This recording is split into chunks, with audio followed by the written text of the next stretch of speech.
All right. How's everybody doing? So this NPM thing is taking the world by storm, apparently. So I figured we could look at that in addition to some malware RE stuff. Real malware RE stuff, not JavaScript. Sweet. All right, so we could probably get started. So there's like a whole bunch of stuff that's been happening with these NPM packages. We talked about this on the Invoke blogs. I talked about this last week, so I won't go over it again. But we saw some NPM compromises that led to the scavenger malware. And then more recently, there was a pretty interesting compromise of a big package. I think it was the Singularity one. So I think we should just be able to find that. Singularity. Yeah, this NX thing. So these NX packages are really popular. And this thing was unique because they used a vulnerability in their CI/CD pipeline. So on August 26, 2025, malicious versions of several NX packages were published to NPM. Attackers exploited a GitHub Actions injection vulnerability to steal NPM publishing tokens. So this is pretty crazy. I didn't even know this was possible, but the injection vulnerability allowed them to steal these tokens and then publish those packages. And then apparently these packages scanned user systems for data and uploaded it to a public GitHub repository. And then this ClickHouse interface was published in one of the repos I was looking at earlier. And so again, this is the NX compromise that happened in August, so quite a while ago now. But if we look at the amount of repos affected, I can link this. Link looks sketchy, but it's just the base64 encoded query. So if you all want to mess around with that, I know it looks it's very sketchy, but it's not. And then, so yeah, there's like 900 repos affected by this, which effectively resulted in these users publishing information via these repos, which is quite interesting. And then apparently this Shai-Hulud follow-on activity today is from this, according to Wiz. But yeah, so kind of interesting. I don't know how much time we want to spend on this just because it is all NPM packages that were compromised, but effectively this particular compromise was using TruffleHog, which is a secret scanning tool. And then they also looked for IMDS exposed cloud keys. So the scripts validated the credentials, and if it found GitHub tokens, it abused them in multiple ways. It creates public repositories named Shai-Hulud containing a dump of harvested secrets. I think this is from Sandworm, which is funny. And it pushes a new GitHub action workflow to all accessible repositories in order to exfiltrate the repo's secrets. So they were using this particular webhook, and it also migrates private organizational repos to public ones, which is very bad, obviously. Hello, what we'll be doing today. So I'm just going over this NPM worm. Apparently it's like a worm somehow. And I think effectively what's happening is once they compromise these secrets, then they will effectively push this worm code to other repositories, which is what makes it worm-like. So it's pretty interesting. So Pip0, I don't know if he's on the stream, but he hooked me up with the payload this morning. We do any RE of malware analysis today. Yeah, so I'm just going to go over this NPM stuff first. So that's what I'm going to do now. See if I can pull up this JavaScript payload. So it's a giant obfuscated JavaScript blob. So we'll probably need to pretty this. So I can just get search JSBeautify, I think it is. And then I'm just going to install this. So again, this is the payload that's delivered with the NPM packages that are compromised by this thing. So if I do install this, syntax, I guess this Python script has some invalid escapes, but it looks okay. And then if I do JSBeautify, then let's see if this will work. Maybe if it's this slow, I'll redirect so we don't have to do this. But yeah, shout out to Pip0 for sending me this payload. And basically all this is going to do is make that. So if I open it up a new tab here, it's just going to make this JavaScript to read. So if I do these side by side, then we can see this is a lot more readable. So I might need your guys' help with some node stuff if it is hard for me to understand, but we'll see. We'll see that. Okay, so if we look at this, it looks like we probably have some obfuscation here, but we can deal with it just in case. So let's take a look here. Is redirect. I think I have code on here. There's the minified version rather. So let's take a look at this. So there's a new set is redirect. There's a part of the Webpack module, web.identity token file, role ARN. Let's see, credentials profile, STS web ID token. And these are chosen based on, I'm not entirely sure what this dictionary is for, but let's just continue. It looks like it's some sort of state. We'll just take a look at it further down. Oh, is that the thing that the recent NPM pwn is? Yeah, exactly. Arsenal Apin. Thanks for hanging out. Good to see you. Okay, so let's see here, is web profile. Okay, promise bind. Okay, so it looks like it's creating promise here, and then it creates this. So it's getting the web identity token file, the session name, the logger. All right, that's fine. So I'm not entirely sure what these initialized variables are for, but we'll see in a sec, I believe. Yeah, resolve host header. Hi, I hope this question will not make you mad. How can I start reversing? Do you have any advice about learning C, like course, etc.? Ask you dare. We have training that we do for this if you're interested. There's also a whole bunch of free resources online that I can show you. I really need a bot to answer these kinds of questions, but yeah, there's our training for learning malware analysis and reverse engineering. But definitely check out the OA Labs YouTube channel, for example, is a really good place to start. We also have the Invoke our YouTube channel, and that's also linked from the same page. Did I miss the Golang part? There's Golang a payload download by the NPM modules. So it's actually those are like two separate topics for the stream,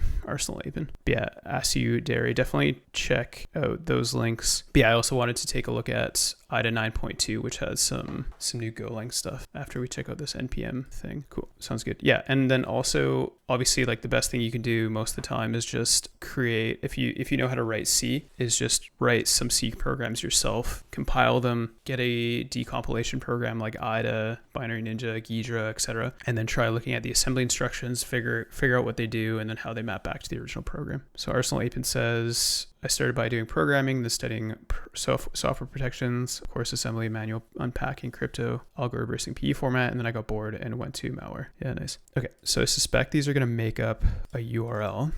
Let's see what else is doing here. Resolve region config, resolve HTTP endpoint. I think I can an IP resolver. Yeah, so there's like these tiny, okay, so this is probably the package that this is taken from, is virtual hostable S3 bucket. I just want to take a look at this real quick. It'd be important. Was Smithy Core part of the ones listed? So maybe I'll check here. So S3 bucket stuff. It looks like there's a whole lot of these. So de cancel, rotate secret command, create secret request. All right, so it looks like it's getting a whole bunch of different things. And then each of these secret commands are going to be an async function here. And then they're checking a status code. Let's get going here because these are all basically doing the same thing. Command error. So there's a whole bunch of handlers. This is all just AWS stuff. Looks okay. And then secrets manager serves exception. It just sends a post. Man, this thing's massive. So I don't know how much we want to go through this line by line. But yeah, I think these are all sending it to that callback. This one here, this webhook.site. But this is within the GitHub action. So I think this is all just code that corresponds to the TruffleHog code. So let's double check the TruffleHog repo. Find, verify, and analyze the data. Is this proxy fetcher to gather AWS credentials? Yeah, that's what I'm trying to figure out. So I don't know if this TruffleHog thing is like quite complicated because it kind of looks like it. So like I don't know if they just basically shipped an entire TruffleHog payload. I've been following along with this whole NPM thing. Is that it does summarize it well. Arsenal Apin. I think they basically shipped the TruffleHog stuff in order to not have to rewrite the collection code themselves. Yeah, no problem. Upsec. Thanks for joining. Okay, validation, Docker. All right, let's take a look here and just see if this is TruffleHog code. Good. Scripts, install, sniff test. Here, maybe I'll just clone this. Oh, this is all in Go. So this is not the payload that I'm looking at. Unearth your secrets. Okay, let's take a look at this a little bit closer because obviously it's not Golang code. Oh, does it? Grab strength. Do you mind linking the malware bazaar for it? Yeah, thanks, boss. Appreciate it. Pick out all the items that use wheels to move. These captchas are quite annoying. I'm a human, okay? I promise. All right, is this the same one that I'm looking at right now? Let's see. Oh, it is. Yeah, 46F. Yeah, that's it. Sorry, I should have checked malware bazaar. Okay, so I'm just gonna submit this quickly. It should be in our assembly line already. If it's on bazaar, basically I pull every 30 minutes from malware bazaar. So bad listed IOC. JS just failed. That's what I was hoping would not fail. Okay, so it looks like it's probably looking for all these things and then it has these IPs. All right, yeah, we can probably mess around with this. TruffleHog latest. Is it literally pulling TruffleHog? Let's check that. All right, cool. So yeah, it's just pulling the tar for TruffleHog. So let's see where it calls this. Okay, async install. Okay, is available. Okay, so it looks like this is called, okay, so it looks like the truffle stuff is a part of this payload, because this is a part of the main function here. Okay, so I'm going to make some notes just so I keep track of how do we want to do this in here. I don't trust the authors. All this, it's okay. And then we'll do something like, what's the date today? September 16th. Okay, so NPM compromise. Again, hey, MC Dancer, McDancer, what's going on? Sample the Wiz stuff. And then, oh, hey, Panko, thanks for the raid. Really appreciate it. How's everybody doing? We're taking a look at this NPM supply chain attack that happened that is currently apparently a worm that's affecting a whole bunch of different JavaScript NPM packages. So let's check out Panko, who we have in the little address bar here. So we've probably been raided by them before. So thank you so much. Oh, right. Yeah, I remember Panko. I think they were doing Hack the Box stuff last time. Is that what you were working on today? Hack the Box challenges? Hip 0, how's it going? I was giving you shout outs earlier. Nice. What was the challenge for today? More JWT? Nice. Yeah, I just saw this morning that Let's Defend got acquired by Hack the Box, which is pretty interesting. So if y'all are interested in this stuff, I'm sure some of you have Let's Defend accounts. So apparently they're becoming one company, which is pretty wild. So, okay, so they're going harder on blue team, so it makes sense. Yeah, for sure. Yeah, I'm not surprised either. Okay, so why don't we continue with this? So yeah, just to give everybody some background, we're looking at this Shai-Hulud thing. They doubled their Sherlock content output. Oh, interesting. So yeah, that's the Shai-Hulud supply chain attack that we're currently looking at. And then if y'all want to follow along, it's just JavaScript. Obviously be careful so you don't infect yourself, but you can download it here from Malware Bazaar, just JavaScript file. And then I was just making some notes about this. So, but apparently it steals information from infected systems, creates GitHub actions to publish GitHub tokens to expose GitHub repos, and if the GitHub repos are currently private, then it does a migration to cause that repo to go public as well, which is quite interesting. So pretty bad, especially since it's affected, since Wiz said it's affected like 36 GitHub users currently with that particular part of the attack. So, okay, so let's take a look at, and then let's say, I'm just going to open this back up here. So they're using this TruffleHog tool, or TruffleHog, sorry. So if I just link this, and this basically scans for secrets on a given system. Yeah, it affected CrowdStrike too, because that was one of their dependencies, or they actually compromised the repo. Oh, no, I guess it actually directly affected them, right? If I go down, I think it was in this list. Oh yeah, crazy. Log scale. Another NPM, the second one after the crypto one, NPM pray instead of NPM install. Yeah, exactly, Ken. It is crazy. I just suggest putting everything in a container, containerize all the things. I was working on some stuff, not with NPM yesterday, but with like a ton of Python dependencies, and I just put it all in container because who knows what will happen. Okay, so yeah, shout out to Panko, so give them a follow for sure. And if I search TruffleHog, then this was basically installing TruffleHog if it is a Windows system. So if we make note of that here, TruffleHog Functionality, and let's see if that's just the check if installed. Oh, it looks like they're actually trying to map it to the specific architecture. So let's see, and then otherwise the file name is just TruffleHog. And then they map the architecture, map the platform, get the latest release, make that more clear in our little notes here. And then checks for targeted architecture and OS or release payload directly downloaded from GitHub. How do you containerize when reverse engineering, by the way? Most recommended VirtualBox for snapshotting, but is there a way for active analysis? Yeah, I just usually use virtual machines. Like this Linux machine is just a VM running on my OS X box. What are your thoughts on the book, Malware Analysis on Steroids? So I've been seeing that everywhere and it looks pretty cool, but I haven't read it yet. I should probably order it so I can give my opinion for folks. Let's see. Hi man, new follower here. I'm new to RE Malware Analysis and appreciate you demonstrating the process because I want to try it myself. By the way, how long are you in a field? So hand reader, I've been in this field, like around this field for about 12 years now. And I started out doing quality assurance for an early EDR/AV at Cisco. And then I got into malware analysis that way. And then eventually got into malware research and then got into threat intelligence, and then got into malware analysis training, which is what Invoke RE does. And yeah, that's kind of the step process that I took over 12 years. So hopefully that answers your question.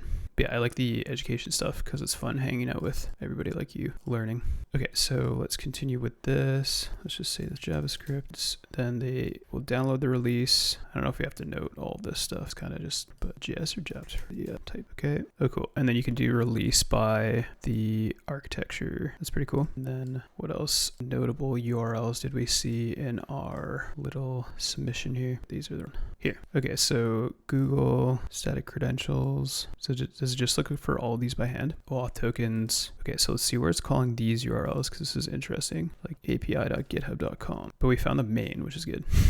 And I think those integers that I was looking at earlier were not relevant. Padding. Okay, ongoing call. Oh yeah, pip0, have you been looking at this yourself? Do you know if these variables do anything or it's just stuff that's not important? Let me take a look here slightly. Main, okay, async, main, webpack import modules. Let's see what else we got here. Modules, GitHub module, AWS module. Okay, so it probably has these separate modules. The bash, oh, there's bash. Let's see, exports, token acquired, this stuff. Yeah, okay, let's take a look at this. Exfil function, exfil bash. I'm not going to put .sh because I'm on a Linux machine. I see what you meant by the emojis. How can I make this? Let's see if I can just print without messing stuff up. Okay, let's instead of doing that, I'm actually going to use this is going to be some ghetto stuff, but I just don't want to infect my Linux machine, so that's how I'm going to do this. Print or console.log type allow paste this. Oops, I don't want to print you. There we go. Okay, so now we have the JavaScript payload, or sorry, the bash payload, bash prettified. Let's do bash pretty. Okay, and then let's open that in our little session here. Okay, let's check this out. To select end of the line in Vim. Yeah, I was trying to only get the last quote, but I just did it the console JavaScript way. Norse Herald, appreciate it though. Okay, so let's check out the bash here. So it looks like this is where it's doing the webhook stuff. So it looks like it needs the GitHub personal access token as a parameter. Here, let me upload this for you all so you can analyze this too with me. So let's do a paste bin. I would not have known how to prettify the bash script though. Yeah, well, I didn't really prettify it. I just printed it, but because it had all the new lines and stuff. Create and paste anonymously. Oh man, come on, I don't want any more captions. PC. Here's the bash script if you all want to follow along with me. So let's take a look at this. Okay, so API base, branch name. So this is what I mean is like, I was looking at these Singularity repos. So with that thing I linked earlier, and with this public analytical data, I could search for GitHub repos, GitHub repo create events, but they don't index branch create events. So I couldn't find these ones because they're creating branches named Shai-Hulud. And then it looks like, okay, the file content. Okay, so this is a workflow YAML file that it's creating. And then it has this webhook, I think, okay, then it base64 encodes it twice. And I just want to see where it gets the secrets. So GitHub API, local method, API base endpoint, auth response curl, authorization token, user. Okay, so does it just do the curl request to set up the workflow? Repos response, repo count. Yeah, this is definitely all AI.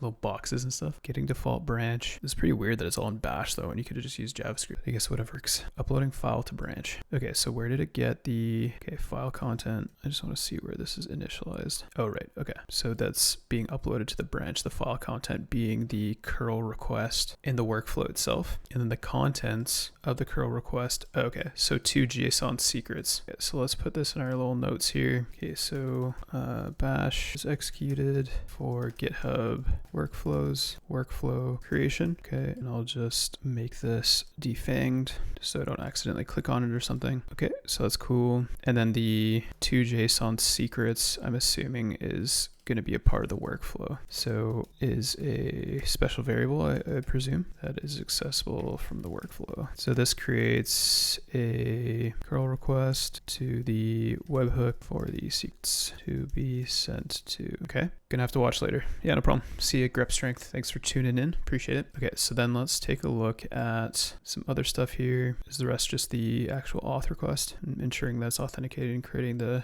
branch? Okay. Cool. Okay, that's nice. Okay, so let's check out the rest of the functionality here. So we have a whole bunch of different command codes here. So it looks like, or maybe this might be some sort of like control flow flattening stuff where they have numeric identifiers for each case and then everything's flattened into this. So we can go through each of these, but yeah, this is pretty crazy. All right, let's check out what else is down here, because I think this is all AWS stuff. EC2 metadata. Is this their IP? There's a blacklisted IP on my assembly line instance here. This one. Is this just in the script? No. Oh, metadata service. Cool, thanks. All right, so, okay. That's good to know. So let's mark that in our little notes here. AWS secrets, let's say via AWS metadata service. Okay, I don't know why that syntax highlighting is. Okay, let's go back. Okay, so it looks like it uses these here. Yeah, it looks like they just stole this from a bunch of different places. Retrieve subject token. Okay, so it's doing a post from this. Like, it's weird to me that they would have the GitHub workflow compromise in a bash script separately.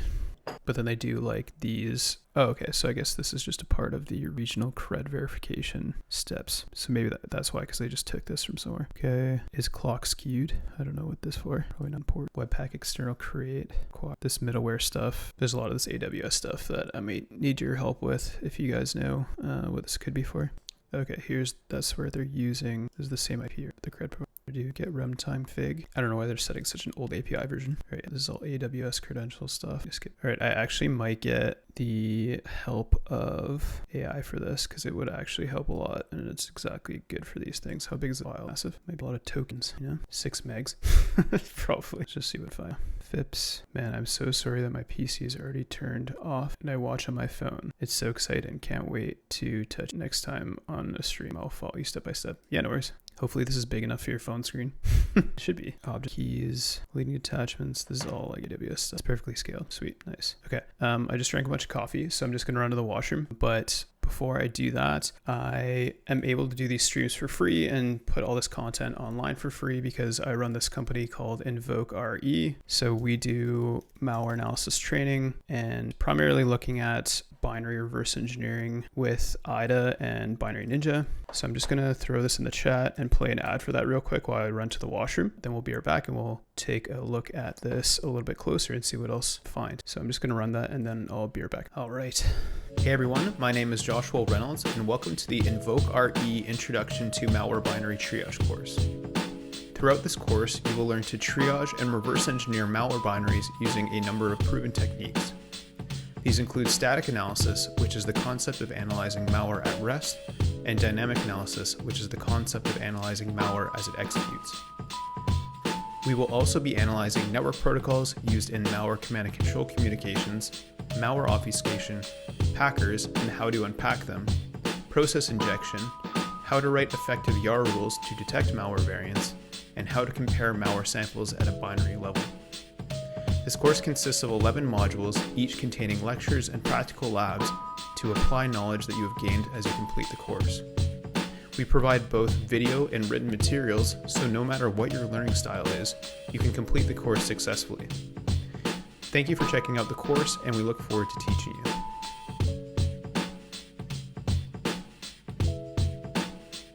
How's everybody doing? Let's continue with our analysis here of this NPM worm. So what I thought we could probably do is give this a shot with Cursor just to see what it can help us with while I continue analysis within Visual Studio. Just do project, open this. Hey, how's it going? More power. Thanks for joining. And good. Just looking at this NPM worm stuff. How about you? Let's see in chat. Okay, JS and Go. That's my turf. Nice. Awesome. Can you analyze this malicious JavaScript NPM file? Summarize its malicious functionality. Be quite big, so take it step by step. All right, let's see what this does. Nice. It's using grep. Do you take this approach often?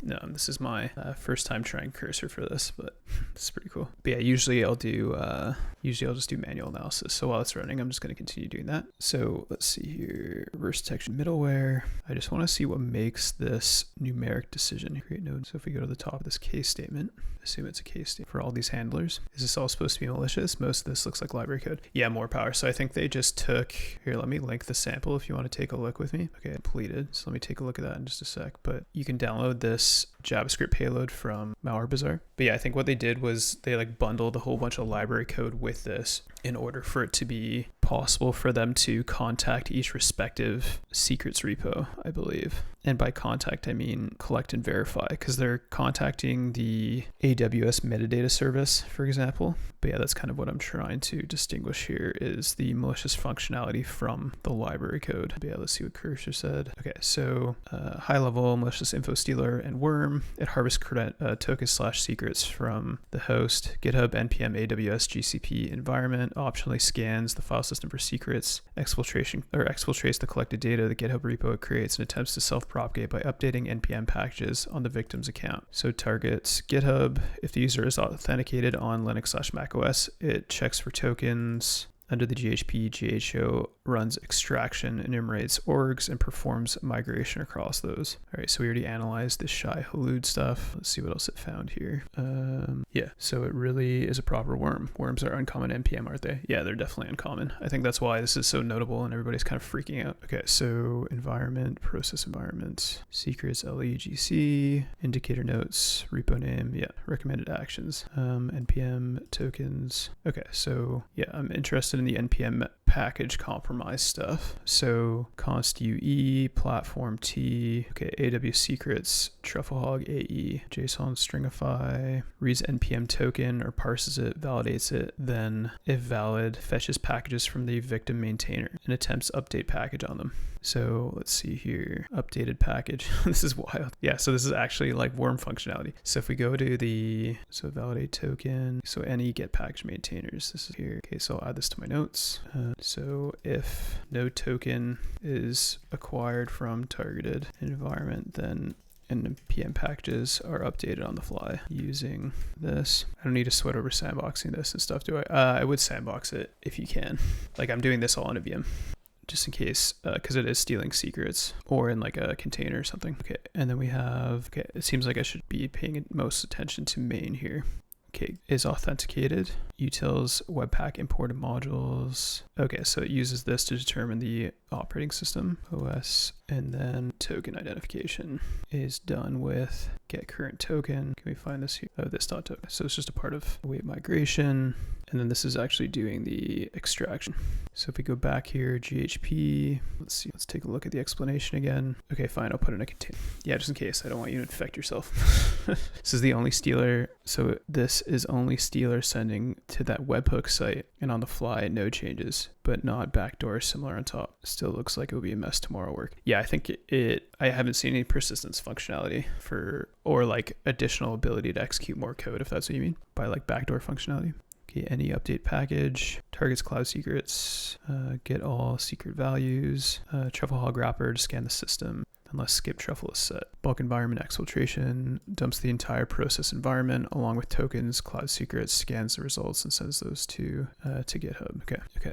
So yeah, I think that's the majority of what I wanted to cover. I do want to see how this update package functionality works though, the actual worm functionality. So let's see. I'm just gonna make this a little bit small. It's hard for me to read quickly. Let's promise await. I think this is just all junk stuff. Okay, so it does a get request with user agent, gzip deflate, gets the array buffer, and then it creates these package.tgz, tar, and updated.tgz. So I'm assuming update is going to be where the worm code is written to. RE promises write file. So it's going to gzip this code that it was written to, or sorry, this file that it was written to, this file data, join npm update, package bundle, npm publish. Okay, so it looks like it deflates. I'm just trying to understand this here. So buffer dot is array buffer. So that's going to be the current buffer downloaded with the get request. Then it does an npm update. It writes the file, then a gzip-d for deflate, and then it does a tar xf, and then it creates a path for package.json. It reads it, parses the JSON, updates the version, it looks like, n.scripts post install node bundle JS, and then it looks like it's writing it there, and then updates the package bundle JS with this gzip create, and then it performs an npm publish. That's wild. So they're just doing this all on the fly. Well, VS Code dev containers ain't the solution. Oh no, why not? Okay, cool. So this is the actual worm code. Oh yeah, definitely don't trust the workspace. Do you have like a virtual machine you could look at this in? Okay, so let's see what else. Get all secret values. Let's just check that real quick. And then we could probably move on to the IDA stuff if y'all are interested. Get values. Man, I'll watch you. Sounds good. It's basically just me reading JavaScript. It's nothing super crazy. Okay, so get all secret values, get secrets client, list secrets command, get secrets command value.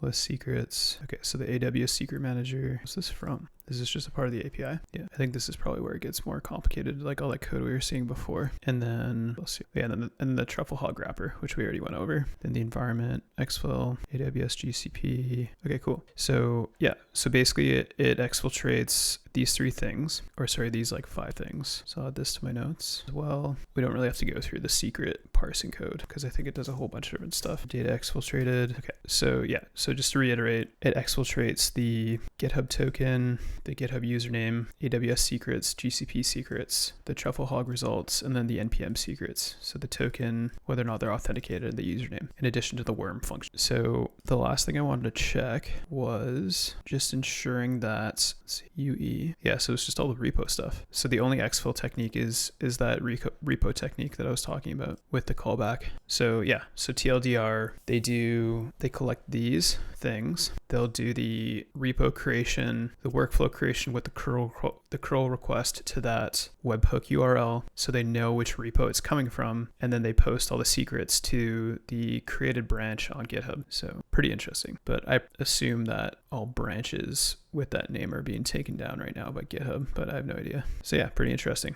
Any other questions on this stuff before I move on to the IDA stuff? I'll throw up all these notes later if people are interested. But yeah, I've never seen an NPM worm before, so that's pretty cool. Okay, so it's not terribly sophisticated. Yeah, exactly.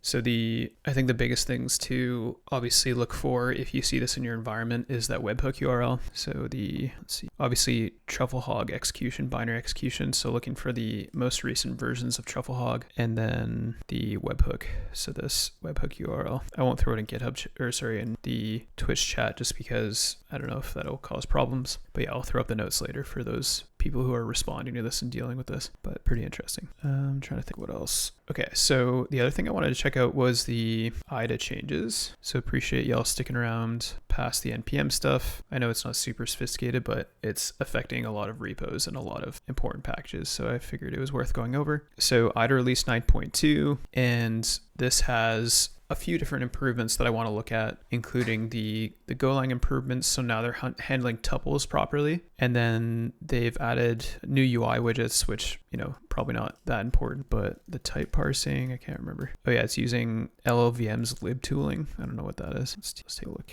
Libtooling is a library to support writing standalone tools based on Clang. Okay. And then what else? And the other thing I wanted to look at was the productivity UI and stuff is interesting. The jump anywhere, I don't know what that is, but we can maybe try and figure out what it is. The xref tree, I'm interested in. Textual representations of interfunction relationships, and it unifies the now legacy function calls and cross-references subviews. So like if I click on a cross-reference, will that come up? The xref tree, interesting. And then what else do we have here? Debugger improvements, let's see. Oh yeah, so the other thing I was very interested in is the microcode viewer. So in the past, there was only this project for viewing the microcode in IDA Pro. I think it was this. Let's see. No, let's see. Microcode Explorer. Yeah, I think it was this Lucid one. Anyways, this was the only solution for actually visualizing microcode easily in IDA. And now apparently they have native support for this. So for those of you who are not familiar with IDA, let me open it up here. 9.2. Let's see if we can repair this. I lost my IDB earlier, but it's not a big deal. Let's see. There's a pretty big Golang database, so maybe I'll just force quit it, reopen this, and then I will load this. Okay, so this is 9.2, and then if this is too tiny for y'all, let me know. But this is probably going to take a while because this is a big Golang binary. But what I wanted to look at as an example for checking out the new changes for not only the microcode, but the Golang changes. So if I look at this blog here, so I'll just link this in the chat.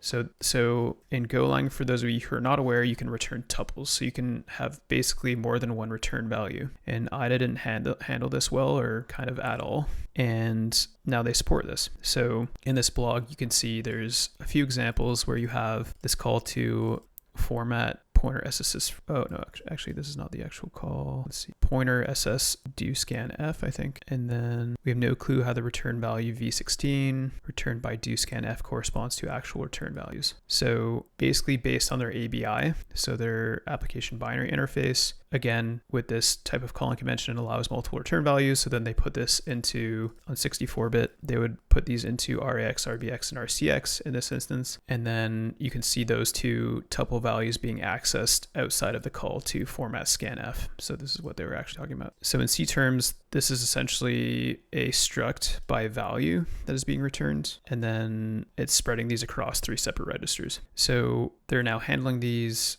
let's see. So 9.2 remedies goes decompilation woes with the introduction of tuple types in IDA's type system, which is cool. And tuples are like structs, but a few key differences. Tuple members can be scattered across registers and memory stack locations. 2 tuples are considered to be equal if their field offset sizes and types match, field names and alignments are ignored. So if we look at what this looks like now, it basically just looks like a struct, but obviously it's handled by default rather than you having to mark up those registers yourself. I don't even know if it would have been possible before in the decompiler to do that yourself. So it's pretty cool. Must have been really painful to decompile Go before this. Multiple return values are everywhere. Yeah, exactly.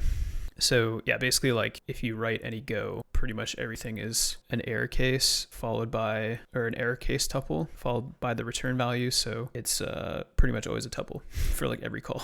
And then you check if the error is nil or not. So if we look at what else they say here, let's see, I think they just give some examples and then they go through a flare on example, but we don't have to do that because we have the real thing. So I thought one thing that would be fun to look at in IDA, especially because it's Golang, is this prompt lock thing. So for those of you who did not hear about this, ESET basically put out a blog and like a whole bunch of press releases and blah, blah, blah about this thing called PromptLock. And it actually turned out to be a paper and research project. So it was kind of interesting because research blog. What was interesting about it was basically they used a remote large language model to generate Lua script that would perform the ransomware operations. So here's the actual blog. And then they basically wrote this up and just described this. They did mention that this could be a research project or like early debug version because I think it comes with symbols unless they're just in the Golang metadata, which is also possible, that IDA parses. But yeah, if we look at this in IDA, they basically perform the ransomware activity using Lua script that is generated by a remote GPT. What is the OpenAI open source one? Anyways, it's in the binary. So I was just messing around with it too. I just can't remember the name off the top of my head. OpenWait. No, not Olama. It's I just can't remember what they called it. It is on Olama. I was just using it. Just go on. Yeah, GPT OSS. So they were using this GPT OSS model to generate Lua script to perform your ransomware operation from this Golang binary. So it's kind of a silly concept because I don't know why you would need a large language model to generate the malicious Lua script for you that you're then executing on the system, but I figured this would be a fun binary for us to look at since we have this new tuple functionality that's handled. So just to show you some niceties of IDA, we have all these folders that are generated so for those of you who are not aware, Golang is essentially statically linked. So it produces these huge binaries. So if I look at this sample, and I'll link the sample to you all in a second. I forgot to do that. This is like almost 10 megs. So link this because this is also on Malware Bazaar. In fact, PromptLock was a sample developed by a university referring to research on future ransomware 3.0. Oh yeah, cool. Thanks so much for linking the paper. So let me just grab this sample for y'all. 2 seconds. So it is an ELF file, but it has the debug information embedded. So it's a pretty good beginner sample. So if we look at some of the niceties in IDA is it will parse out the Golang pcintab, which is a embedded structure that will, let's try to go reversing, sure if this loads. Oh, cool. Big shout out to Alexander Borges. If you're not familiar, hopefully I pronounced that correctly, but Alexander Borges, his blog is fantastic and he posts a ton of stuff about malware analysis, like these open malware manuals that are crazy useful. Sorry, I was just trying to find his blog quickly. I'm failing at doing that. Just this guy. Oh man. Here we go. exploitreversing.com. In IDA, how is Lumina server works? We need to buy another license. If I understood the question, so Lumina uses Flirt and then you can push Flirt signatures to Lumina. So I don't know. I think these green ones highlighted are from Lumina. But basically, you can pull and push to the Lumina server based on functions and comments and descriptions that you've made of functions. And it's like a crowdsourced area for reverse engineered functions, essentially. I don't know how they do any like quality checks on Lumina submissions, but it seems to work pretty well. Like I'm pretty sure all these green highlighted ones are in Lumina. Oh, so the simple license of IDA Pro comes with this feature. Yeah, I think IDA Home also comes with Lumina, but this is Pro. I'm not using Home right now. Okay, so let me sync. So let's take a look at this malware. Hey Nemax, how's it going? Thank you so much for the raid. Really appreciate it. How's everybody doing? We're currently looking at this ransomware that uses OpenAI models for encrypting systems with this software called IDA Pro. Let's check out Nemax's channel. Live streams focused on cybersecurity, ethical hacking, hands-on techniques, exploring tools, tactics. Cool. Nice. What were y'all working on today, Nemax? If you're still around. If not, that's okay. Vintage.hack the box. Nice. Hard hack the box. Why is it vintage? Oh, that's the actual box. Hard difficulty Windows machine design around assumed breach scenario. The attackers provided a low privileged user credentials. Cool. AD hacking. Nice. Awesome. Yeah, so we're doing blue team stuff. Oh yeah, I got distracted by the Alex Borges stuff earlier. So before I forget, go give Nemax a follow. Always appreciate the raid. And so definitely check out the exploits reversing blog that I threw in the chat in here for all the new raiders. A great resource for learning exploit development, reverse engineering, and malware analysis from Alex. And in Golang, basically you have the pcintab that has symbols that can be recovered from a given binary. So this is called the program counter line table. I'll just look at this because I just know it is a PDF, but I think it's okay. This is in my VM, and this is the function symbol table. So IDA will actually parse this and then recover all of the function names if this is not stomped. I believe it is possible to remove these, and then it puts these into like little folders. So the internal ABI runtime stuff, these are all functions we don't really need to pay attention to unless they're being called. And this is all the runtime stuff. So this is all linked in Golang binaries. So we kind of want to ignore this. And then finally, we can go down to the main package here. So in IDA, I can right click, go to quick filter, and then just type in main. And then if we go to main, this is usually where you want to start off when you're reverse engineering Golang. Yeah, I'd be surprised if a malware author wouldn't strip these. It's just a compile flag. So I think the pcintab remains intact. We can test that if we want. Do I have Golang on? I don't. Sudo apt install. I think this is a super old version of Golang, so I don't know if we want dash cache. Of course, there's like a million pack. Oh, 1.2. That's okay. Hey, Washi, what's going on? Nice to see you. Do Go. I'm like mixing up my Go and Rust. I can't remember. Go init, right? Pack main import. I'm probably gonna screw this up, but whatever. Let's do format fn main format dot line package is not. Oh, cool. Thanks. It's package main, isn't it? Am I going crazy? Go mod. Let's just do GitHub. It's just go build test. Okay, hold on. Here's an example. I'm still a Go noob. Package main. See, I'm messing up my, I'm doing too much Rust. Package main, import format, font, import format, font, and then print line. I think that's all right, isn't it? Oh, capital P. Man, I'm such a noob. Should be package main for sure. What else am I screwing up? Go mod. Yeah, probably. Let's group, build this. Build VCS. I don't know what that means. I don't know what this VCS thing is though. I'm just curious. But yeah, and then I'll do let me just do the flag stuff. Go build, then I'll do this too. Test stripped, and then I'll do the regular one. All right, let's try that. Oh, it's git file. Oh, cool. Thanks, y'all. Appreciate your help. Okay, so then I'll open the stripped one in IDA, and let's see if it recovers stuff. See, the function names are still there. Yeah, so I did. So I think it's because they're still included in the pcintab. Hey, Volknik TX. We're using IDA Pro to reverse engineer Golang, but now try. Okay, I'll try that. I just want to save this one. Test not stripped build. Yeah, that's what I did. But I'll do it again just to show you. So go build with these parameters, right? The trim path, test stripped. Yeah, so rm test stripped. And then I'll do the go build again with those strip parameters. And then I'll open this in IDA. No worries. It's all good. Okay, so Volknik Nick TX says, I'm beginning my cybersec road in university. My basics are done now. I can specialize. Any tips besides hack the box? So we do malware reverse engineering and threat research stuff. So yeah, it really depends on what you want to specialize in. If you want to do blue team stuff, if you want to do red team stuff. Is there any particular areas that you're interested in? So just to show you what I'm talking about, more power. If I open like Binary Ninja, for example, it does not parse the pcintab. So if I open mount HDFS and go to this test area and then do test, then those functions are not parsed. But if I open the other version, not stripped, then we get the function names. So just to kind of show you the contrast with IDA and something like Binary Ninja. So they are stripped, but IDA is just parsing that pcintab. I'm not quite sure right now. Maybe in the direction of defense or consulting would be cool to me. Also CryPro, what is that? Crypto?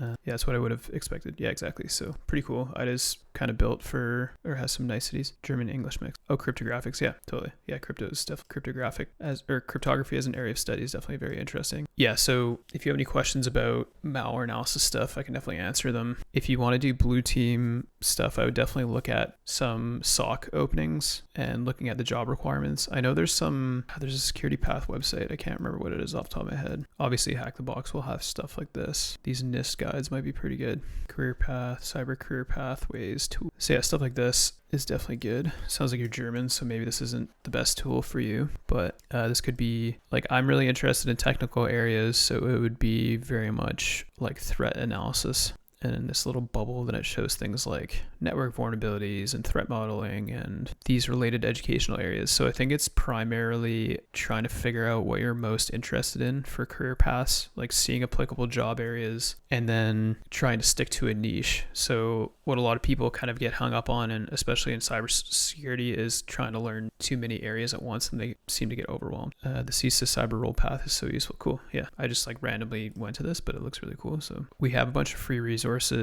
and our training as well. I thought I should just plug that since you're interested in learning specific career paths. But if you want to learn reverse engineering and malware analysis, you can check out our stuff. We also have a YouTube channel that has a ton of different resources as well, if you're interested in the stuff that we're doing today. So I'll just throw that in the chat too. Okay, so back to IDA. Yeah, if you have any questions specifically to this stuff, let me know. I can probably answer them a little bit better. Because you also try TinyGo. Yeah, I can try. Is that just a library? I can't remember. Oh, it's a specific compiler. Do you think it'll be in my package manager? How do I get you? Quick install guide. Linux. wget tinygo debian. Let's just. This is the right website, right? More power. tinygo.org. I don't want to get just executing random wget commands. Yeah, that's the website. Cool. Okay, let's do this. It just redirects to the GitHub release page. Unless this is your website, you're really, really good at social engineering. Please copy shell commands, not malware. Yeah, exactly. This is a VM, so if you're using malware, if you're using Raspberry Pi or ARM, or not, so we're good. Okay, TinyGo version, and then I'll do TinyGo. Can I just compile this same project with this? TinyGo build. Should I do go? Let's just test stripped, normal go, TinyGo build. Should I just pass all the same stripped parameters, or, oh, okay, it doesn't have these flags. I'll just do the build SVS. Do I have to pass it to LD flags? I set the value of the strings variable to give. Oh my god, this is so annoying. No debug. Op-Z. Okay. How do I pass this to TinyGo? Because it's saying this doesn't exist. So if I want to get rid of that, can I just do like go init or something? Or sorry, get init this. I was supposed to come up with TinyGo, but I just initialized. Weird. Error obtaining. I just have to add this to us. Okay, here. I know what's wrong. It's just because in the parent directory there's a Git repo. So let's see. Apparently TinyGo is pretty slow for compiling a hello world. Hey, Hardronix, thanks for the good luck. All right, then let's take a look at IDA while that compiles. I don't know what's taking so long. Okay. All right, so if we check out the sizes of all of these, so the not stripped one was 1.9 megs, the stripped one is 1.2, and then the TinyGo one is 200K. So that's pretty cool. So I suspect you're probably right that metadata is not in there, but let's check. So let's do a new instance, temp, and then test. Yeah, it's still in there. IDA for the win. And then if we want to reverse this to look at, so runtime main, this will eventually called main, I think, unless TinyGo is different. Okay, sorry, missed Volknick's thing before. The only thing I've done in this direction, I've built a VM which can disable Ninja ASM, worked in there with big ints and interpreted these, just learned C and get some knowledge about memory management. My first hex dumps. Yeah, nice. Sorry, my camera was covering the little chat there. Weird. It is kind of weird, but it's good for reverse engineers like me when people even use TinyGo. See main, runtime main, assume main is go, runtime main, and then we should see does this just do like direct syscalls? Get syspid, truncate string, did I miss it? I'm just curious about, I've never looked at TinyGo before, so what was our print string again? Just test, too much stuff open.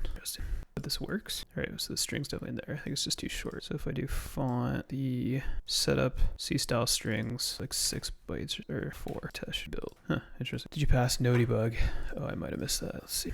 Yeah, I did those options. Do you want me to like triple check? Don't pass. But yeah, let's reverse this LLM malware thing. I'll open that. I'll just double confirm that real quick. Yeah, I passed those flags. Okay, so let's take a look at this large language model Golang thing. There's apparently a research project, but let's see what we can find. So they do a few things here. This is with full Golang, so it's a little bit easier to reverse, but they'll do IDA drops us into this main. It has the Golang calling conventions, so it's going to have those tuple return values. So for example, this main generate random hex is a random hex key. So this is all the Darwin debug information that was embedded in this elf executable. So that's why this is so easy to read, but I figured we could just do this real quick for fun. Hex key to Lua words. So let's see what this is doing. So hex key to Lua words. So it's just creating this local key format. So let's just say takes 16-byte key and converts to hex format. So it's just, so this is basically like the Lua script code that's going to be initialized here. So let's just say that. Does IDA free also have this feature? I actually don't know. That's a good question. I don't have IDA free on this box, but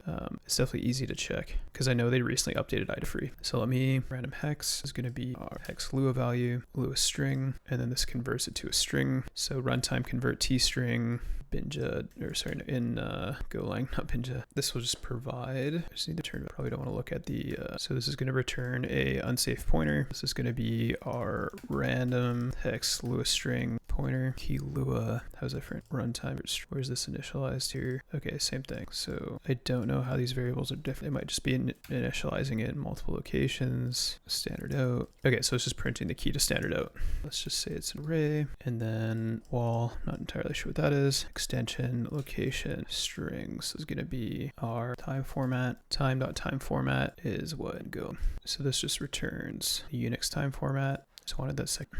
There isn't one here, but let's just say time format, targeted string. So, okay, so the really nice thing about IDA that I should mention as well is most reverse engineering platforms, if I like double click on the string, then it doesn't have, these are essentially just parsed pointers that IDA is marked up for us. If we were to open this in another reverse engineering platform that does not support Golang, these would just be big string blobs. So that's another really nice feature. And basically it's parsed all these for us. So into these structures that are, if I like double click on this, for example, then we can see that these are string 0 structures, which are a string pointer followed by a length. But these have all been parsed for us. So this is an underscore string, and then it just concatenates the time, date, Linux underscore server, this. So if we look at this, this would look like this. It would be Linux date format. And we'll say, so I'm assuming exp means experiment. So experiment name, so this would be experiment name, server n9. So pretty interesting. And then we'll say like that. And then we have a backup key string. Let's see where that's initialized. Okay, so the backup key string is that string. So it's this thing. And we have the main backup key, standard out, interface. This is going to be the our type string, main endpoint, main model. So let's see what these are initialized to. Okay, so this is the endpoint, and then this is the IP. So let's make a few little notes here. I know this is just experimental, but we can treat this like a real piece of malware. So PromptLock LLM ransomware, and we'll say endpoint for LLM queries, backup key format. So this is going to be the backup key format that we found before. I'm just going to close this tiny Go database. We don't need that. I'm going to also close this test database because we don't need that. But this is going to be our endpoint IP, and this is going to be, so GPT OSS 20B. This is the one that I was talking about earlier, large language model. And then our backup key format will be what we found earlier, right? This, okay, like this. This will be our backup key format. And then let's see what else we can find here. Okay, I did the endpoint. Sorry, I hit the wrong hotkey. So it's going to be HTTPS, this. So this is going to be our full LLM chat interface. I think 172 is private, right? Okay, I learned about the strip command, which should completely get rid of the symbol table. Okay, can you show me a format for that? And I'll plug it in to our compile thing. Okay, and then it's uploading the back key here to the same IP. So let's make note of that. Oh, just the strip command. Sorry, I thought you were talking about the flag. Okay, let's try it. Okay, I'm just gonna try it on both of those. Oh, cool. That actually did work. Damn, we shouldn't tell the malware authors. All right, everybody don't repeat this, okay? And then if I do something like GoResim, let me just grab GoResim real quick. I want to see if it'll actually recover anything. So this tool is really good for recovering Golang metadata as well. Yeah, the dwarf info, yeah. Yeah, it's not there anymore. Nice. Damn. That's good to know. Yeah, that would make reversing Golang quite a bit harder. Obviously, you can do there's a few other tricks you can do, like creating type signature files for the stuff and using things like Lumina. So for example, if I open test stripped normal, if I open this, curious, yeah. Okay, so I don't know why it's able to recover that still in, so the TinyGo binaries, it does strip it properly, but in here it doesn't somehow. Is that because they're in Lumina? There's a bunch of stuff in Lumina, but there's a bunch that isn't. So like these blue ones are not in Lumina. So there might also be type identification stuff that's being used here. So I'll need to double check that as to why even the strip command for the regular Golang binaries isn't working. Yeah, it's not dwarf. Yeah. But then if I do like, and then GoResim on the test stripped one. Yeah, so the pcintab still there. Is it? No, maybe not. Only on a few functions. So yeah, there must be, I think there's Golang type libraries in here. So yeah, IDA's definitely crushed this stuff. Let's see here, local types. See. Yeah, so there's a Go standard library ABI internal thing that IDA's using as well. So that's kind of what I was talking about before, is if you do strip it completely, then there's still some strategies for recovering this, but it doesn't make sense why this exec Lua name is recovered. It must still be in the pcintab because this wouldn't be in the standard library, the ABI internal thing that they have here. Anyways, good exercises. I like it. Okay, so what else we got here? Mean init. So there's backup scripts. So I'm gonna write to this as well. That's good to make note of. Chat completions. This is like the standard, I can't remember what 8443 is, but this is probably Olama. No, it literally says Olama. So yes, it's their Olama interface for this open source large language model. So I'm just going to say set up API Olama API endpoints. So that's an important function. Okay, let me get back to main here. Maybe it's preserved for stack traces. Yeah, I think it is needed for stack traces. So I assume the stack traces are not preserved for TinyGo. So IDA copies has copies of all the compiled standard libs. No, it only has like a subset of popular ones. I wish it had a copy of all of them. But yeah, that's the idea, is that it can be correlated with stripped binaries exactly. And then it has an SDK that lets you like produce those libraries as well for if you have binaries with debug information / function names. So it's super useful for stuff like this. Okay, and then what else do we got here? The backup key. They thought of everything. Well, yeah, but it's like a very mature product. It's like over 30 years old, I think. Let's see. Yeah, Ilfax started it in 1990, so it's older than me. It's like 35 years old. So, probe valid, scan valid. Okay, so we have the model endpoints. Still can't do selection in the hex editor, yeah. Okay, so let's see what else we got here. Okay, so what I might do is just run to the washroom again. I'm like out of water and everything, so I'm just gonna go run and grab that. I'm just gonna play an ad for our stuff one more time. So again, I can put out all this free stuff, spend time with you all, and do a bunch of public research because I run this company called Invoke RE. And we do malware analysis training, and that's what keeps the lights on. No standard in Rust. Must be painful though. Yeah, definitely.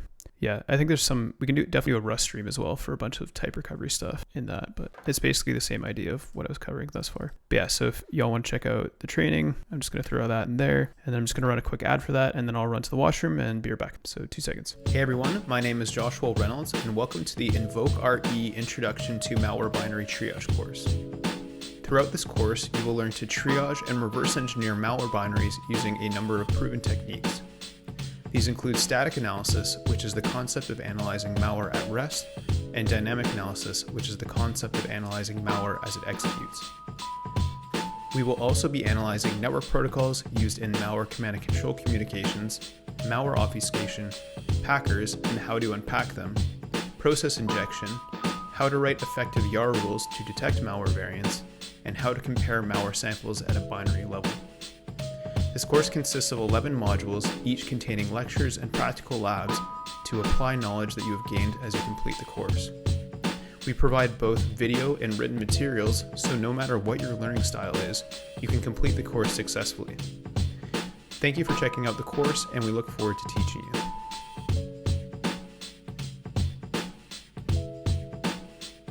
All right. I got some off-brand Dr. Pepper. It's called Dr. Pete from my SodaStream. It's actually not terrible. Let's see what else we can do with this Golang ransomware, shall we? Golang ransomware that uses LLMs. Okay, so let's continue. Success criteria. Not terrible compared to the regular Dr. Pepper, I imagine. Yeah, I don't know if that's a slight on regular Dr. Pepper. Okay, so let's, it is. Yeah. What's your favorite soft drink? Okay, so the probe is made up of this array. This is an array of pointers. So if I say, can I convert this to a struct instead? I don't know. Let's see, split. Like what if I just make this a void pointer and then I convert this? That's way more readable. But is this just being accessed at a specific offset? Because I want to know, let's see, I just want to see what that looked like before. Go back to our main here. Can I not fix that? Apparently not. Weird IDA stuff. Oh, there we go. This is main. Okay. Probe, orchestrator task, and then it executes each task. Identification maybe. Coca-Cola Life, but I don't think they make it more. Oh, I don't really remember Coca-Cola Life. Oh yeah, I remember that. That was your favorite? Stevia and sugar. Okay, hex load for identification. Okay, cool. So doesn't look super complicated, but we have to figure out what these subtasks are. So let's see if we do that. Main model, main endpoint, main payload valid. So let's see what these are. Task list 8. The struct is super weird, which is why I want to try and fix it. Just copy these guys. Probe, a function call, right? Is it global? Runtime def copy. Weird. All right, I think this is probably some threading related stuff, aka Go routines. And then it's using a given task, date. I checked your pricing, but as someone who only has passing interest in this stuff. Oh yeah, that's only for premium though. But yeah, I understand it's expensive for sure. But yeah, the IDA one's $3.99. Which I know is still expensive. Let's see. But yeah, I appreciate you checking it out regardless. Actually, while folks are here, I'll throw an invite in the chat for our Discord. And we talk about all this stuff all the time. So if you are interested in hanging out and talking about reverse engineering and malware and stuff, then hop on there. You can use this invite link if you want. Hopefully that works. If it doesn't work, let me know. Okay, so if we continue here, orchestrator complete, executed, selected subtasks. Okay, so each of those subtasks are going to be something that created. So each subtask is executed. I'm assuming this is going to be Go routine stuff, but I assume the orchestrator is going to be contacting the large language model. Let's see what more power says. I mean, I don't think it's expensive. You're going to be earning money with these skills, but I know I wouldn't be interested in RE. And if anything, I'd be interested in better RE tooling. Cool. Yeah, that makes sense. All right, let's see what else there is here. So failed orchestration file. Okay, so it's actually reading the orchestration file from disk and converts it to a string. Let's see, strings gen split. Can we figure out what it's splitting on exactly? Oh, just commas. Okay, parse task from file, commas. So I don't know if it delivers the subtask list with this. All right, selected subtask. Maybe what I'll do, okay, so this subtask name is encrypt, which is probably what we want. Before I delve into that, save task conversation. Okay, so I just want to make note of all the subtasks. So, I mean, if the NSA open source tool, that's still pretty good. Community, imagine what. Yeah, IDA is pretty much the state of the art though, to be honest, that I'm aware of. But like, I think a lot of people have internal tooling for IDA to make it better. Yeah, exactly what Ellie said. There's, yeah, like there's a whole community around IDA. So for example, I think they have this thing. So this is kind of what I'm talking about. IDA MCP, and they hold like contest winners and stuff for the best plugins. So they hold contests and pick winners for the best. So it's pretty cool. Okay, so let's continue. Okay, is this the only one? Okay, let's look at the main encryption task then. Run decrypt gen task. So is there a gen task for all of these? Full time generate random hex key. So maybe not every task is a gen task, but like result array. So this is probably what I want to look at. I don't know why this isn't hex. Run slice by string. Oh, okay, this is a key. That's why I think.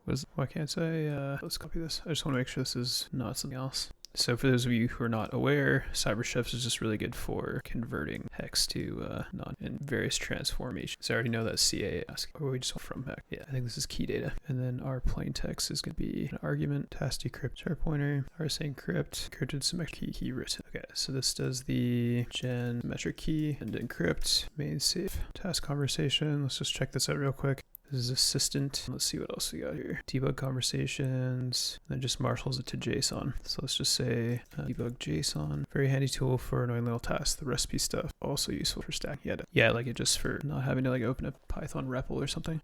Oh, this is our main meat and potatoes here. Starting task. Okay, so it looks like it writes the prompts to a file and then generates a runtime buffer. Main chat message, user, yeah, LLM code. Okay, so this is the error case. So invoke LLM is what we want. Yeah, I don't know. So LEAU, this is just like kind of for fun because they wrote this. Let's see if we can find the paper that they threw in chat for this. And by day, I think it was 0x0 day that threw it in chat. Let me see. But basically it was just an academic experiment.